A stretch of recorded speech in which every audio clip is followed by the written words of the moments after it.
হাসান একটা মাগিখোর, আলম হাসান একটা মাগিখোর। আমার জীবন তো নষ্ট করেছে, শর্মিলার জীবনও নষ্ট করেছে, মুক্তার জীবনও নষ্ট করেছে। মুক্তাও নাকি দেশের এসপি অফিসার কাছে শুয়ে বেড়াইতো, তাহলে মুক্তা এখন বিয়ে করে সংসার কাছে কি করে? তুলসী পাতা নয় একটা মাগিখোর। আপনি কেন আসলেন আমার প্রশ্ন এইটাই। আমি শুধু জানতাম যে ওর বিয়ে হয়েছিল, বউ চলে গিয়েছে, কিন্তু ও নামাজ কালাম পড়তে নেশা করে না, এই কারণে আমি ওর কাছে আসছিলাম। কিন্তু আমি জানি না যে ওই বউ এইভাবে মারধর করে বাচ্চা কাছে নিতে দেয় না, এটা আমি জানতাম না। বিয়ের আগেই বলছিল বিয়ের পরে আমরা 1 মাসে বাচ্চা কাছে নিয়ে নেব। এখনো আমি প্রেগনেন্ট কিনা আমি জানি না, আমি তো ওষুধ খাইনি। হিরো আলম পারে না দেখে বলে চলে যায়। আসলে আপনি তো তার বর্তমান ওয়াইফ, আসলে এরকম কোনো সমস্যা আছে কিনা আলম হাসানের?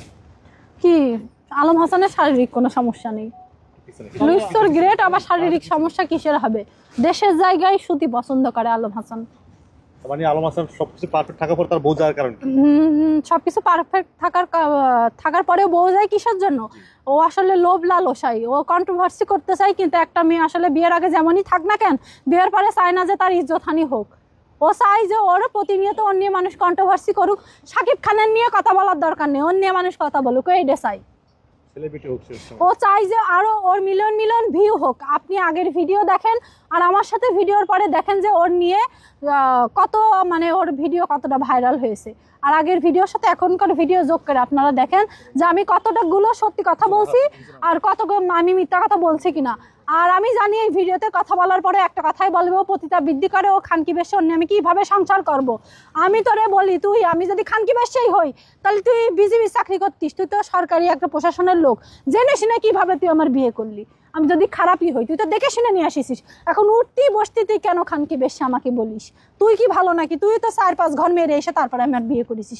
এই তো না যে তুই ফেরেশতা। আলম হাসান তুই কি ফেরেশতা নাকি যে তুই আর একটা ফেরেশতা কিভাবে তুই, মানে তুই কিভাবে আর একটা ফেরেশতার বিয়ে করতে চাইস? তুই তো ফেরেশতা না, তুই সারা জীবন মাগিছিস, এখন হজে বসিছিস। তুই কিভাবে বলিস তুই ফেরেশতা? আর সবসময় বলে মেয়ের মার বিয়ে করা উচিত। আমি প্রত্যেকটা বাংলাদেশের মেয়েদের বলি যে আলম হাসানের আপনারা যেখানে পাবেন সেখানে 2টো করে জুতার বাড়ি দেবেন। ও সব মেয়েদের মা জাতির ছোট করে কথা বলে। ও আমাদের মার বিয়ে না করে ওর মারও বিয়ে করুক। ও মা জাতির কেন ছোট করে? আপনারা যেখানে আলমের পাবেন সেখানে জুতোর বাড়ি দেবেন। তখন দেখবেন এক বউ নিয়ে সংসার করবে, বউ ব্যবসাও ছেড়ে দেবে। রিক্সা চালায় খান ভাই, তাও ভিডিও করে খেয়েন না, বউ ব্যবসা আপনারা করেন না। যারা ভিডিও করছেন আমি জানি তারা কেউ কখনো বউ হয়তো পাবলিকলি একটা ছবিও তুলতে দেন না। বাড়ি হয়তো কুটুম গেলে আপনারা কুটুমির এক ঘরে খাবার দেন, বউ আর এক ঘরে রাখেন, এরকম করেন। কিন্তু আলম তার বোর ফিগার ব্যাক সাইড সবকিছু দেখাতে পছন্দ করে। এটা নিয়ে যখনই আমি কথা বলি তখনই সে আমার রাখবে না, এটাই হলো আমার অপরাধ, তাছাড়া কিছু না। এই যে আপনি যাওয়ার পরে যদি কোনো আপনার মতন কেউ আসতে চায় তাদের উদ্দেশ্যে আপনার কি বলার? আমি যাওয়ার পরে যদি আমার যাওয়ার কোনো ইচ্ছা নেই, আমি তো ছাড়বোই না, আমি সেই দেখে ছাড়বো। আর যদি কোনো মেয়ে ওর লাইফে আসে তার দোজক, সে একবারে ভাববে যে পরকালে দোজক নেই, এখানে দোজকের মুখ তার দেখে যাওয়া লাগবে। কথা বলছে এখনো আমার পেটে ব্যথা করছে। আমার বিয়ের আগে এরকম কোনো পেটে ব্যথা ছিল না, আমার কোনো সমস্যা ছিল না। আমি ভয় পাই আমার পিছনে মনে হয় কি যেন আছে। ওর মা আমার তাবিজ পড়াই দিয়েছে, ওর বাড়ি আসা মানে তার জীবন ধ্বংস হওয়া।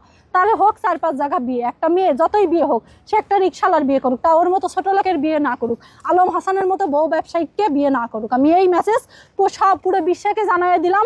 আমি খারাপ, আমি মেনে নিলাম। ও আমাকে বলবে আমি খানকি বেশে, হ্যাঁ আমি খানকি বেশে, আমি মেনে নিলাম।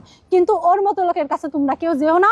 ওর অনলাইন জগতের ফেস দেখে কেউ তোমরা ওর প্রেমে পড়ো না, তোমরা ওর সাথে বিয়ে করো না, জীবন ধ্বংস হয়ে যাবে। আমি একটা শিক্ষিত মেয়ে হয়ে, আমার ফ্যামিলি আছে, আমি সব কিছু মানে জেনে শুনে ভুল করেছি। আমি যে ভুল করেছি সেই ভুল তোমরা করো না। আর শর্মিলাকে একটা মেসেজ দিই, তুমি আমাকে বুড়ি বলেছো, অনেক কথা বলেছো, এইগুলা নিয়ে আমি তোমাকে কোনো গালাগালিও দেবো না, আমি তোমাকে কোনো বাজে কথাও বলবো না।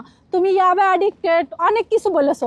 আমি আমার আলম হাসানের সাথে যখন ভিডিও করেছি, তোমার এক্স হাজব্যান্ড আমাকে যা শিখাই দিয়েছে আমি তাই বলেছি। তুমি আমার কোনো শত্রু ছিলে না আর শত্রু হবাও না। তুমি আমার নিয়ে মানে এরপরেও বাজে কথা বলো, আমি তোমার নিয়ে কোনো বাজে কথা বলবো না।